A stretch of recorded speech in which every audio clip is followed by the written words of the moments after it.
ನಮ್ಮ ಕ್ರೆಡಿಟ್ ಏನು ಬೇಡ. ಕ್ರೆಡಿಟ್ ಇರೋದಾದರೆ ನಾನು ನನ್ನ ಮನೆಯಿಂದ ಆಚೆ ಅಥವಾ ಅಲ್ಲಲ್ಲಿ ಬ್ಯಾನರ್ಗಳು ಹಾಕಿ ಹೋರ್ಡಿಂಗ್ಸ್ ಹಾಕಿ ಇದನ್ನೆಲ್ಲ ನಾನು ಮಾಡಿದ್ದೀನಿ ಅಂತ ಹೇಳ್ಕೊಬೋದಾಗಿತ್ತು. ಇದರ ಹಿಂದೆ ಎಷ್ಟೊಂದು ಭೇಟಿ ನಾನು ಮಾಡಬೇಕಿತ್ತು. ಗಡ್ಕರಿ ಅವ್ರನ್ನ ಅವ್ರ ಆಫೀಸಲ್ಲಿ ಡೆಲ್ಲಿಲಿ ಇಲ್ಲಿಗೆ ಬಂದಾಗಲೂ ಭೇಟಿ, ಅವರು ಈ ಕಾಂಗ್ರೆಸ್ ಗೌರ್ಮೆಂಟ್ ಬಂದು ಹೊಸದ್ರಲ್ಲಿ ಗಡ್ಕರಿ ಅವರು ಬೆಂಗಳೂರಿಗೆ ಬಂದಿದ್ದರು, ಒಂದು ಮೀಟಿಂಗ್ಗೆ ಕರೆದಿದ್ರು NHA ವಿಷಯವಾಗಿ. ಆ ಮೀಟಿಂಗಲ್ಲಿ ಡಿಸ್ಟ್ರಿಕ್ಟ್ ಮಂತ್ರಿಗಳು ಇದ್ದರು. ಆ ಟೈಮಲ್ಲೂ ನಾವು ಪ್ರಸ್ತಾಪ ಮಾಡಿದ್ವಿ. ಈ ರೀತಿ ಹಲವಾರು ಒಂದು ಡಿಮ್ಯಾಂಡ್ಸ್ ಇದೆ, ಸಮಸ್ಯೆಗಳಿದೆ NHAಯಲ್ಲಿ, ನೀವು ಅದನ್ನು ಸರಿ ಮಾಡಿಸ್ಬೇಕು ಅಂತ.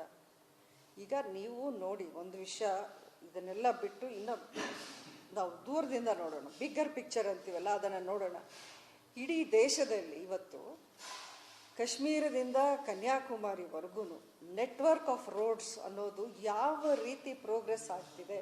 ಒಂದು ಹೈವೇ, ಒಂದು ಎಕ್ಸ್ಪ್ರೆಸ್ ವೇ ಮೊದಲೆಲ್ಲ 20 ವರ್ಷ 25 ವರ್ಷ ಆಗ್ತಿರೋದು 4 ವರ್ಷ 5 ವರ್ಷಗಳಲ್ಲಿ ಎಷ್ಟು ಸಾವಿರ ಕಿಲೋಮೀಟರ್ಸ್ನ ನಿತಿನ್ ಗಡ್ಕರಿ ಅವರು, BJP ಸರ್ಕಾರ, ಮೋದಿ ಅವ್ರ ನೇತೃತ್ವದಲ್ಲಿ ಸರ್ಕಾರ ಬಂದ ಮೇಲೆ ಮಾಡಿದ್ದಾರೆ ಅನ್ನೋದಕ್ಕೆ ನಿಮ್ಮ ಕಣ್ಣು ಮುಂದೆ ಪ್ರತ್ಯಕ್ಷ ಸಾಕ್ಷಿಗಳಿವೆ.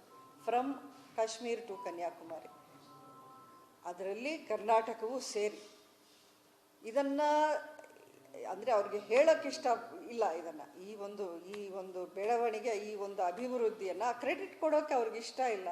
ಪಕ್ಷ ಬೇರೆ ಆಗಿರೋದ್ರಿಂದ ಅವರು ಸಹಜವಾಗಿ ಅವ್ರದ್ದೇ ಆದಂಥ ಬೇರೆ ಬೇರೆ ಒಂದು ಹೇಳಿಕೆಗಳನ್ನ ಕೊಟ್ಕೊಂಡು ಬರ್ಬೋದು. ಬಟ್ ಇವತ್ತು ಮಾಡ್ತಿರೋ ಈ ಸತ್ಯಾಗ್ರಹಕ್ಕೆ there is no foundation, no basis. ಸತ್ಯ ಅನ್ನೋದಿಲ್ಲ, ಅದು ಸತ್ಯಕ್ಕೆ ತುಂಬ ದೂರವಾದದ್ದು.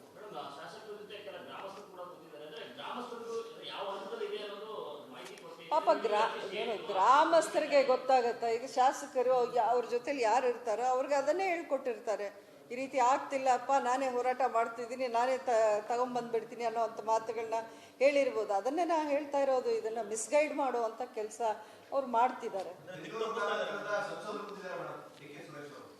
ಅಲ್ಲ, ಒಂದೇ ಪಕ್ಷದವರು, ಇವ್ರು ಕೊಡೋ ಒಂದು ಮಾಹಿತಿಯನ್ನು ಇಟ್ಕೊಂಡು ಅವ್ರು ಮಾಡ್ತಿರ್ಬೋದು. ಅವ್ರಿಗೆ ಮಂಡ್ಯ ಬರೋ ಸ್ಟ್ರೆಚ್ಚಲ್ಲಿ ಏನೇನಾಗ್ತಿದೆ ಅಂತ ಅವ್ರಿಗೆ ಗೊತ್ತಾಗೋ ಒಂದು ವಿಷಯ ಆಗಿಲ್ಲ ಅಂತ ಅಂದ್ಕೊಂಡಿದ್ದೀನಿ.